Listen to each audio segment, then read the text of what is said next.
Shalom, selamat pagi, selamat beraktivitas pada pagi hari ini. Apa kabar Bapak Ibu Saudara yang terkasih dalam nama Tuhan? Selamat beraktivitas, menikmati hari yang baru, kebaikan dan kemurahan Tuhan yang baru pastinya, yang terus berlimpah-limpah dalam kehidupan kita Bapak Ibu Saudara yang terkasih dalam nama Tuhan. Kembali pada hari ini dalam morning class bersama saya di hari awal minggu. Hari Senin di awal minggu ini kita bersyukur karena Tuhan masih memberikan kita kesempatan demi kesempatan untuk pastinya memuliakan nama Tuhan, melakukan pekerjaan-pekerjaan Tuhan. Bapak Ibu Saudara terkasih dalam nama Tuhan, hari ini saya akan berbagi sharing kebenaran firman Tuhan. Saya ingin mengingatkan kembali kepada kita semua bahwa setiap firman Tuhan sangat berguna bagi kehidupan rohani kita, karena firman Tuhan adalah makanan bagi rohani kita. Bapak Ibu Saudara terkasih dalam nama Tuhan, hari ini saya akan ambil judul tentang tempat transit bagi iblis. Tempat transit bagi iblis. Dalam Kejadian pasal 25 ayat 28. Kejadian pasal 25 ayat 28 berkata, Ishak sayang kepada Esau sebab ia suka makan daging buruan, tetapi Ribka kasih kepada Yakub. Dalam ayat 27 sampai 28 saya akan bacakan Bapak Ibu Saudara. Lalu bertambah besarlah kedua anak itu. Esau menjadi seorang yang pandai berburu, seorang yang suka tinggal di padang, tetapi Yakub adalah seorang yang tenang, yang suka tinggal di rumah, di kemah. Ishak sayang kepada Esau sebab ia suka makan daging buruan, tetapi Ribka kasih kepada Yakub. Bapak Ibu Saudara yang terkasih dalam nama Tuhan, kita mendapat informasi menyenangkan tentang Esau. Ia bertambah besar, pandai berburu, dan Ishak sayang kepadanya. Hati Ishak itu dekat atau melekat pada Esau. Esau itu sangat dikasihi oleh Ishak. Mengapa? Mengapa Bapak Ibu Saudara? Karena Ishak suka makan daging buruan. Dan daging buruan yang dimakan Ishak tentu sudah dimasak Bapak Ibu Saudara. Jadi Esau ini pandai mengolah hasil buruannya ini Bapak Ibu Saudara. Dia pandai. Jika diterapkan dalam kehidupan rohani kita, di kehidupan rohani saat ini, berarti orang ini sangat aktif melayani Tuhan, sangat aktif melayani Tuhan. Mungkin ia suka mengajar, suka memberi saran, suka memberi nasihat-nasihat yang baik. Tetapi kemudian dikatakan Tuhan menolak Esau. Dikatakan Tuhan menolak Esau. Ini menjadi gambaran dari hidup orang Kristen. Jangan sampai kita ditolak oleh Tuhan. Karena meskipun nampaknya kita bertumbuh, nampaknya aktif Bapak Ibu Saudara, tetapi ternyata ada sesuatu yang kurang beres dalam hidupnya. Hidup Esau kelihatan tertata rapi, sangat rapi, tetapi sebenarnya hatinya itu liar. Hatinya tidak bersedia untuk diolah oleh Tuhan, Dalam Kejadian pasal 25 ayat 27 katakan, lalu bertambah besarlah kedua anak itu. Esau menjadi seorang yang pandai berburu, seorang yang suka tinggal di padang, tetapi Yakub adalah seorang yang tenang, yang suka tinggal di kemah.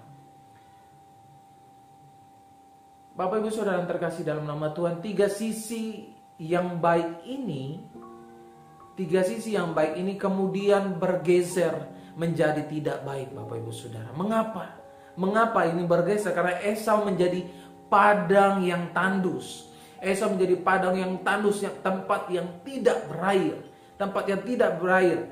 Dalam Matius pasal 12 ayat 43 dikatakan, apabila roh jahat keluar dari manusia, ia pun mengembara ke tempat-tempat yang tandus mencari perhentian, tetapi ia tidak mendapatnya.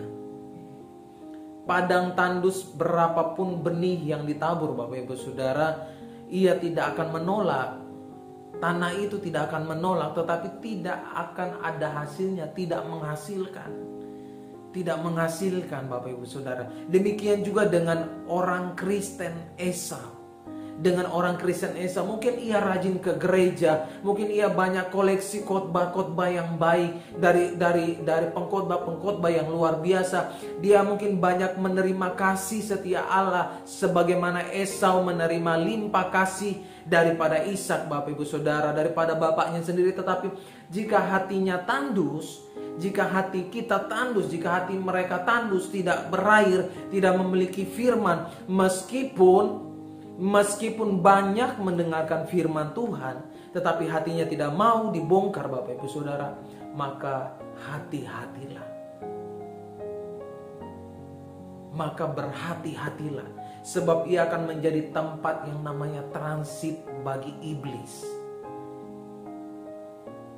Akan menjadi tempat transit bagi iblis. Fasilitas-fasilitas dalam dirinya, baik itu hati, pikiran, jiwa, kemampuan, dan lain-lain akan dipakai oleh iblis untuk menyusun rencana-rencana jahat, sehingga ia menjadi seorang yang tidak rohani. Bapak Ibu Saudara yang terkasih dalam nama Tuhan, makanya saya katakan berhati-hati. Karena ini nampaknya mungkin orangnya setia melayani, nampaknya mungkin setia ke gereja setiap minggu, setiap ibadah dia datang, Bapak Ibu Saudara. Tapi berhati-hatilah. Jangan sampai hati kita menjadi hati yang tandus, tanah yang tandus, menjadi tempat transit bagi iblis, Bapak Ibu Saudara. Berhati-hatilah. Hanya ada firman Tuhan katakan berjaga-jagalah dan berdoalah. Berjaga-jagalah dan berdoalah. Karena kita tidak tahu waktunya, kapan. Karena iblis selalu mencari celah bagi setiap kita yang ada. Mencari celah bagaimana kita masuk. Makanya Bapak Ibu Saudara, jangan pernah memberikan celah bagi iblis untuk masuk dalam hidup kita. Karena itu sangat bahaya. Karena itu akan menjadi tempat transit bagi iblis, Bapak Ibu Saudara.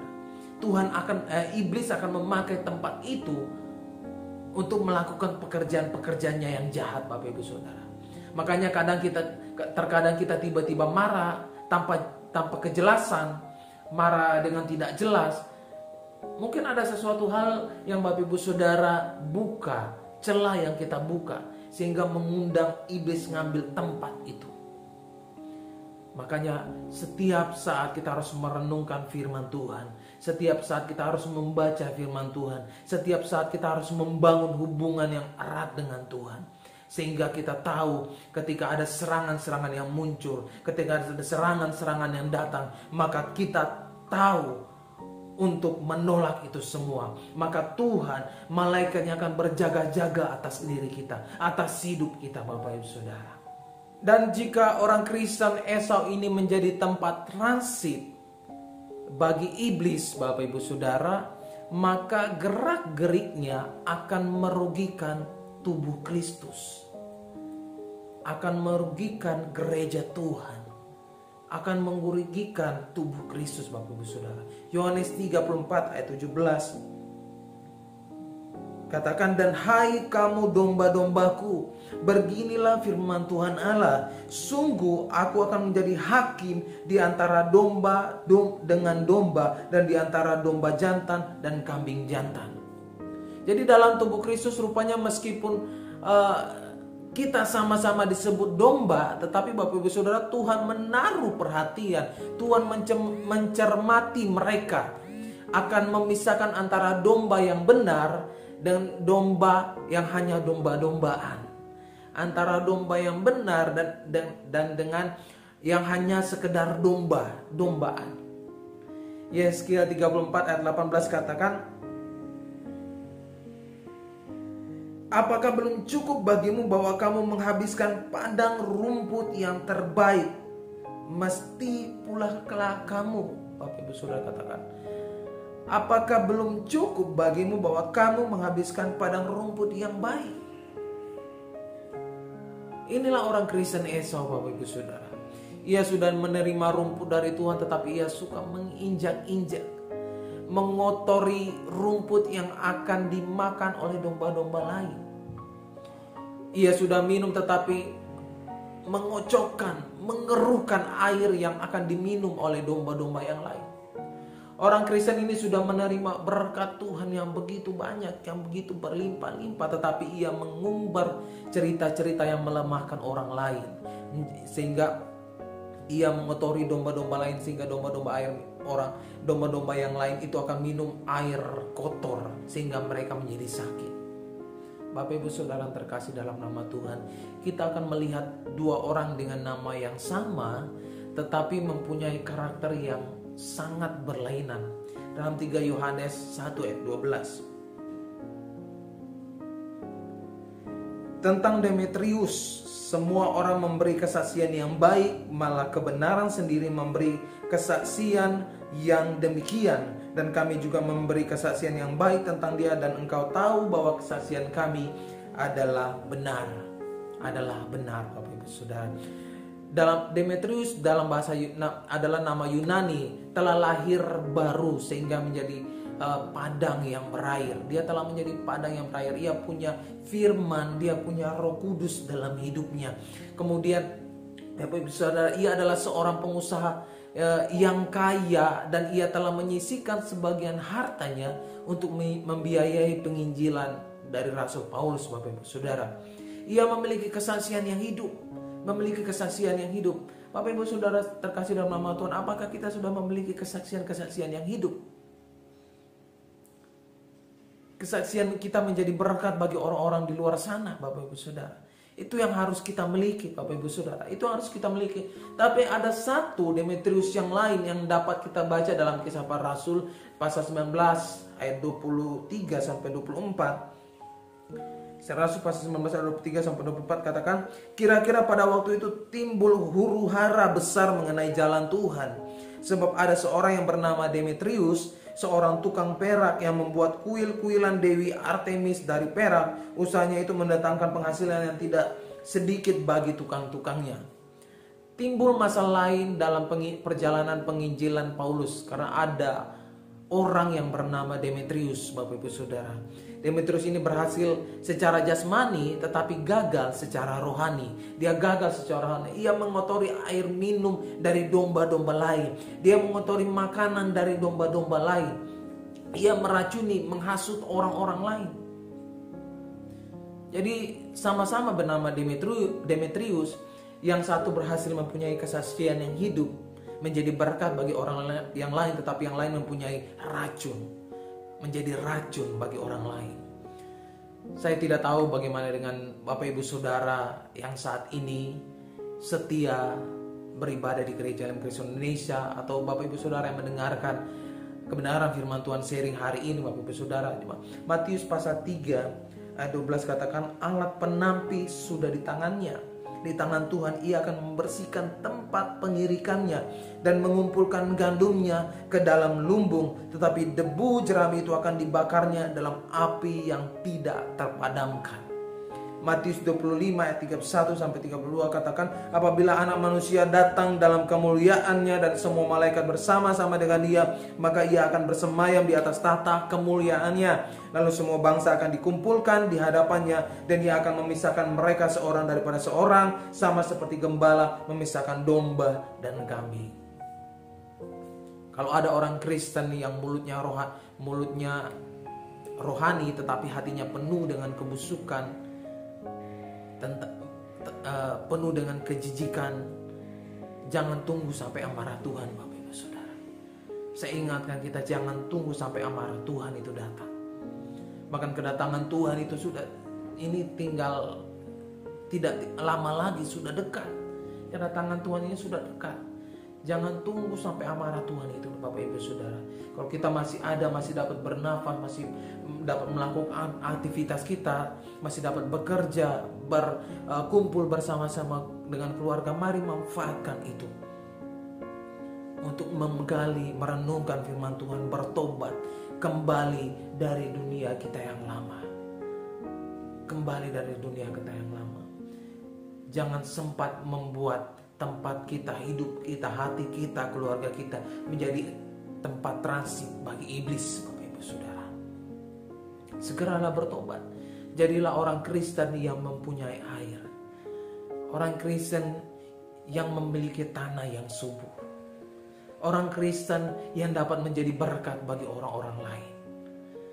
Bapak Ibu Saudara terkasih dalam nama Tuhan, mari kembali kita renungkan firman Tuhan ini dan terus pakai setiap firman Tuhan ini menjadi kekuatan dalam kehidupan kita, mengingatkan kita dalam setiap langkah-langkah hidup kita, Bapak Ibu Saudara. Mari kita berdoa. Terima kasih Bapak, terima kasih Yesus, kami bersyukur kepadamu Tuhan. Hari ini kami telah mendengarkan kebenaran firman-Mu, merenungkan firman-Mu Tuhan. Dan biarlah firman Tuhan yang telah disampaikan oleh hamba-Mu dapat menjadi rema bagi setiap kita Tuhan. Dan Tuhan Yesus, kami tidak akan mau membuat hati kami, hidup kami menjadi tempat transit bagi iblis Tuhan. Oleh karena itu Tuhan, pakai kami, pakai hati kami, pakai hidup kami. Biarlah kebenaran firman-Mu berjaga-jaga atas hidup kami Tuhan. Sehingga kami tidak akan salah melangkah, salah tujuan Tuhan. Tetapi kami tetap dalam jalur panggilan Tuhan dalam hidup kami. Berkati kami yang dalam pelayanan, berkati kami oh Tuhan yang dalam pendidikan, dalam pekerjaan, bahkan dalam rumah tangga Bapa. Di dalam nama Yesus, dalam nama Yesus. Terima kasih Tuhan, kami berdoa mengucap syukur. Haleluya, amin. Tuhan Yesus memberkati Bapak Ibu Saudara dimanapun kita berada. Biarlah terus kita menjadi berkat dan tetap berjaga-jaga dan berdoa. God bless you, stay safe.